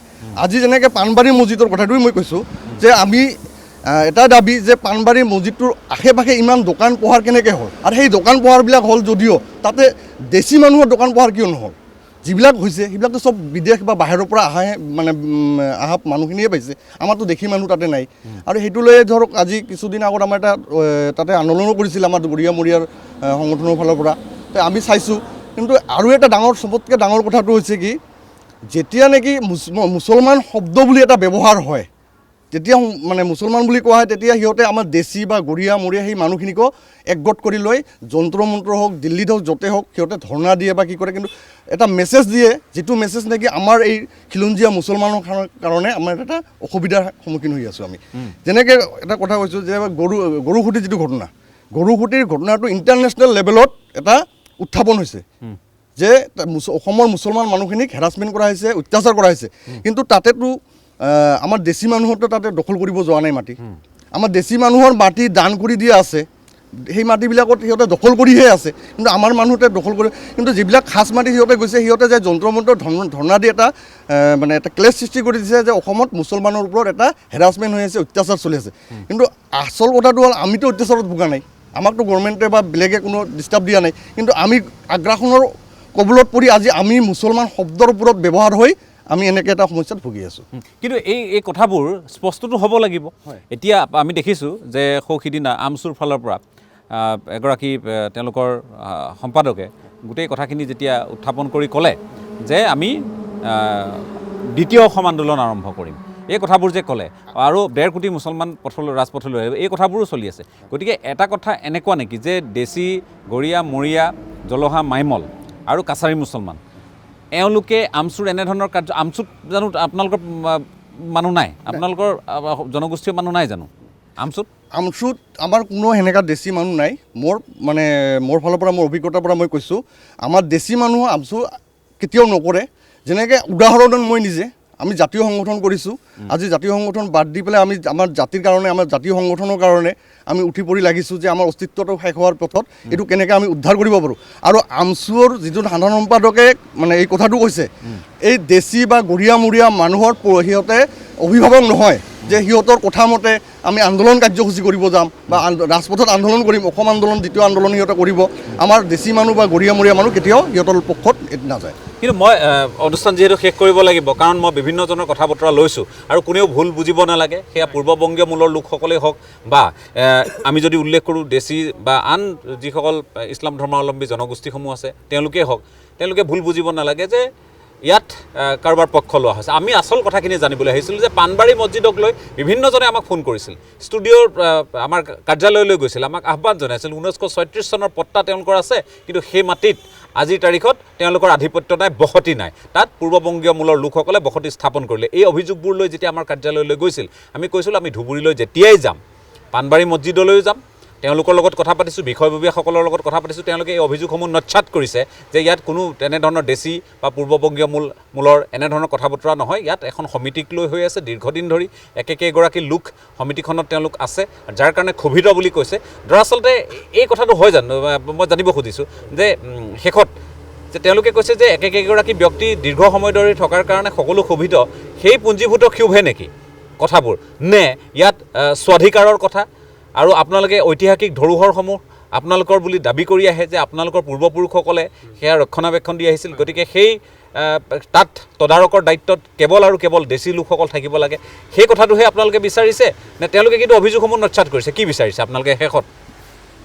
তেখেতেসকলে যিটো কথা কৈছে অভিযোগ, এইটো ব্যক্তিগত কথা, কিন্তু আমাৰ প্ৰসংগটো ব্যক্তিগত নহয়, আমাৰ এইটো জনগোষ্ঠীৰ অস্তিত্ব, জনগোষ্ঠীৰ অধিকাৰৰ লগত জড়িত। ইয়াতে এজন ব্যক্তি দখল কৰি আছে সেইটো কথা নহয়, ইয়াত কথা হৈ আছে এই সম্পত্তি, এইটো এটা ঐতিহাসিক কীৰ্তিচিহ্ন। আমাৰ দেশী মানুহৰ বেলেগ বিশেষ কিবা নাই, আমাৰ পৰিচয় দিবলৈ হ'লে আমাৰ কি আছে, পাণবাৰী মছজিদ, ৰঙামাটি ইতিহাস, ইয়াত আমাৰ এই পাঁচপীৰৰ দৰগাহ, এইখিনি বস্তুৱে আছে। কিন্তু এইখিনি ঠাই য'ত দেশীৰ ইতিহাসৰ মেমৰিৰ লগত জড়িত এটা বস্তু, তাত আজি দেশী নিপাত্তা হৈ গৈছে, আজি প্ৰব্ৰজনৰ কোবত অকল নিপাত্তা এনেকুৱা হৈ গৈছে যে তাত কোনো আইন টাইন একো নাই। বহুতকেইটা আৰ্কিঅলজি ডিপাৰ্টমেণ্টে কেছ কৰিছে তাতে যে ঘৰকেইটা কৰিছে, কোনো আইন টাইন কোনো পাত্তাই নিদিয়ে। আৰু আপুনি সকলোৱে জানে গাঁৱৰ মানুহ, তাতে চহৰৰ পৰা হাজাৰ হাজাৰ মানুহ ৰাতিৰ ভিতৰতে মানুহ আনি ভোট খেলে। আগত যেতিয়া আমাৰ দেশী মানুহ চলাইছে তাতে ভোট চোট হোৱা নাছিল, টকা লোভ নাছিল, আৰু পইচাৰ হিচাপ পাতি আমি পইচাটো এটা মাইনৰ ফেক্টৰ। তেওঁলোকেতো কৈছে যে তদন্ত হওক, আমি তদন্ত বিচাৰিম। তেওঁলোকেও কৈছে আমিতো তদন্ত বিচাৰি আছোঁ, ন্যায় তদন্ত হওক। ক'ত তদন্ত হৈছে? তদন্ত হৈ আছে, তদন্ত হৈছে, তদন্তৰ কাৰ্যকৰী কিবা হ'ব হওক, সেইটো আমি বিচাৰি আছোঁ। আমিতো বিচাৰা নাই। আমাৰ কথা হ'ল যে সেইখিনি ঠাইত দেশী মানুহৰে আছিল, এই মানে পাণবাৰী মছজিদৰ ইতিহাসৰ লগত দেশী মানুহ ইতিহাস জড়িত হৈ আছে। ইয়াত কোনো পূৰ্ববংগীয় মূল্য বা বেলেগ কোনো জনগোষ্ঠী মুছলমান ইতিহাস জড়িত নাই। গতিকে এইটো সংৰক্ষিত হ'ব লাগে আৰু ইয়াত ন্যায়িক তদন্ত হ'ব লাগে। ইয়াত সকলো ধৰণৰ যিটো অৰ্থনৈতিক বেমেজালি, ফাইনেন্সিয়েল ইৰেগুলাৰিটি, ঠিক আছে, হয়, সকলো তদন্ত হ'ব। মই অনুষ্ঠান আমি শেষ কৰিব লাগিব, কাৰণ বেছি সময় মই দিব নোৱাৰিম। শেষত এটা কথা আমি খুব চমুকৈ জানিব খুজিছোঁ যে এতিয়া আপোনালোকৰ অভিযোগটো হ'ল পূৰ্ববংগীয় মূলৰ আগ্ৰাসন, আধিপত্য, এইবোৰ কথা। কিন্তু এতিয়া কথাটো হ'ল যিসকল লোক ভাৰতীয় নাগৰিক হ'ল পূৰ্ববংগীয় মূলৰ, সেইসকল লোকেও তেওঁলোকৰ ওপৰত হোৱা বিভিন্ন ধৰণৰ হাৰাশাস্তি, ডি ভোটাৰৰ নামতে হওক, আন বহু ক্ষেত্ৰত তেওঁলোকে আজি অভিযোগ উত্থাপন কৰে। আমছুৱে তেওঁলোকৰ হৈ মাত মাতি আহিছে, এনেধৰণৰ এটা পৰিক্ৰমা চলি আছে। আৰু আমছুৱে সামগ্ৰিকভাৱে সংখ্যালঘুৰ স্বাৰ্থত মাত মাতি অহা এটা ছাত্ৰ সংগঠন বুলি দাবী কৰে। এতিয়া কথাটো হ'ল যে এতিয়া জনগোষ্ঠীয় পৰিচয় এটা আপোনালোকে অতি শেহতীয়াকৈ মন কৰিছোঁ যে ইছলাম ধৰ্মাৱলম্বী হ'লেও, সংখ্যালঘু হ'লেও দেশী গৰীয়া মৰীয়া সকলোৱে একেখন মঞ্চত মায়ামল জলসা সকলোৱে দেখি আজি আমি দেখিবলৈ পাইছোঁ যে গৰীয়া মৰীয়া দেশী জাতীয় পৰিষদ এনেধৰণৰ বা আন আন সংগঠনসমূহ জন্ম দিছে। আপোনালোকৰ যদি কওঁ যে চৰকাৰৰ প্ৰতি কি আহ্বান হ'ব? অতি শেহতীয়া এই কুচকাৱাজবোৰ দেখি আছোঁ আমি, চৰকাৰৰ প্ৰতি কি আহ্বান হ'ব? একেবাৰে চমুকৈ এটা দুটা শব্দ। আমাৰ চৰকাৰৰ প্ৰতি আহ্বান তাৰ আগতে কৈছে, 1 নম্বৰ কথা যে আপুনি যে সংখ্যালঘু কৈছে, আমি হৈছে অতি সংখ্যালঘু। আমাৰ ৰাজনৈতিক প্ৰতিনিধিত্ব নাই, আমাৰ সংখ্যা কম। যিটো আমি বিহাৰত যেনেকৈ আছে দলিত, অতি দলিত, আমি অতি সংখ্যালঘু। গতিকে সংখ্যালঘুৰ যিটো চশমাৰে চাই আপুনি যদি পলিচি লয়, তেন্তে সেই পলিচি আমাক ঢুকি নাপায়। গতিকে আমাৰ কাৰণে বিশেষ ব্যৱস্থা ল'ব লাগিব, আইনী ব্যৱস্থা বা প্ৰশাসনিক বা এফাৰ্মেটিভ একশ্যন ল'ব লাগিব। তেহে আমাৰ কথা বা আমি অলপ মানে জীয়াই থাকিব পাৰিম আমাৰ নিজৰ ভাষা সংস্কৃতিলৈ। তাৰ কাৰণে আমি চৰকাৰৰ ওচৰত আমাৰ বিশেষ দাবী, প্ৰথম দাবী, আমাৰ সুকীয়া জৰীপটো হ'ব লাগে। আমাৰ দেশী গৰীয়া মানুহ এইখিনিক এটা সুকীয়া জৰীপটো যে প্ৰতিশ্ৰুতিশীল হ'ব লাগে। আমাৰ কাৰণে আমি দেশী খিলঞ্জীয়া মানুহ, আমাক কি কয় এইটো মিনিমাম আমাক OBC চেণ্ট্ৰেল লিষ্টত, OBC লিষ্টত অন্তৰ্ভুক্ত কৰিব লাগে। এইটো মই ধন্যবাদ জনাইছোঁ সদাশয় দৰ্শকসকল যে এই বিষয়বোৰ কিমান স্পৰ্শকাতৰ আপোনালোকে ভাবি চাওক। যিসকল খিলঞ্জীয়া মুছলমান, এই খিলঞ্জীয়া মুছলমানসকলৰ স্বাধিকাৰৰ প্ৰসংগ আহিছে আজিৰ তাৰিখত। চৰকাৰেও খিলঞ্জীয়া মুছলমানসকলৰ জৰীপৰ কথা কৈছে, কিন্তু এই জৰীপ এতিয়ালৈ হোৱা নাই। তাৰ লগে লগে পাণবাৰীৰ দৰে কেতবোৰ প্ৰসংগ সন্মুখলৈ আহিছে, বিতৰ্ক হৈছে। লগতে ইয়াত দেশীসকলক, ইয়াত যিহেতু তেওঁলোকৰ বিশেষ বসতি আছিল, গতিকে তেওঁলোকক অৱজ্ঞা কৰা হৈছে, তেওঁলোকক একাষৰীয়া কৰা হৈছে, তেওঁলোকক এলাগী কৰি পূৰ্ববংগীয় মূলৰ যিসকল লোক তেওঁলোকৰ ফালৰ পৰা দখল সাব্যস্ত কৰাৰ ধৰণৰ অভিযোগবোৰ আহিছে। এই কথাবোৰক লৈ চৰকাৰে কি ভাবিছে? পূৰ্ববংগীয় মূলৰ যিসকল লোক আজিৰ তাৰিখত তেওঁলোক ভাৰতীয় নাগৰিক হৈছে, তেওঁলোকৰ ক্ষেত্ৰতো চৰকাৰৰ চিন্তা কি, কেনেধৰণৰ? এই কথাবোৰ নিশ্চয় অনাগত সময়ত যথেষ্ট প্ৰাসংগিক হৈ উঠিব, যিখিনি কথা আমি ধুবুৰীলৈ আহি বুজি পাইছোঁ। কাৰণ হৰিশংকৰ ব্ৰহ্মৰ প্ৰতিবেদনত কেতবোৰ আন স্পৰ্শকাতৰ বিষয়ো আছে। ইয়াত দেশী, পূৰ্ববংগীয়, ভাটিয়া, উজানি এনেধৰণৰ কথা বতৰাবোৰ আছে, গৰীয়া মৰীয়া এইবোৰৰ কথা আছে।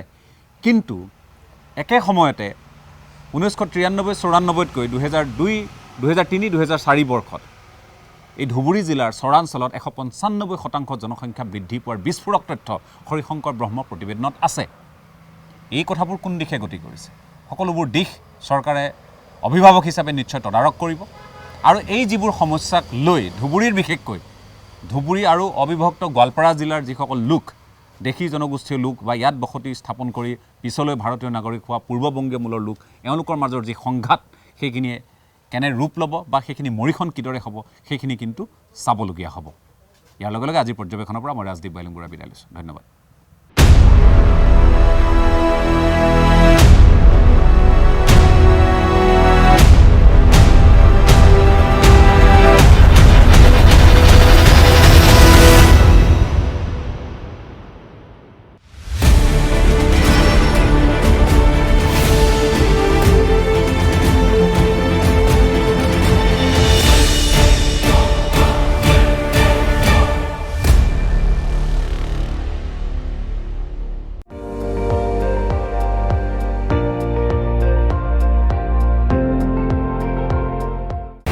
আপুনি চাই আছে ND24 সৰ্বশ্ৰেষ্ঠ নহয় সৰ্বোত্তমৰ দৌৰত।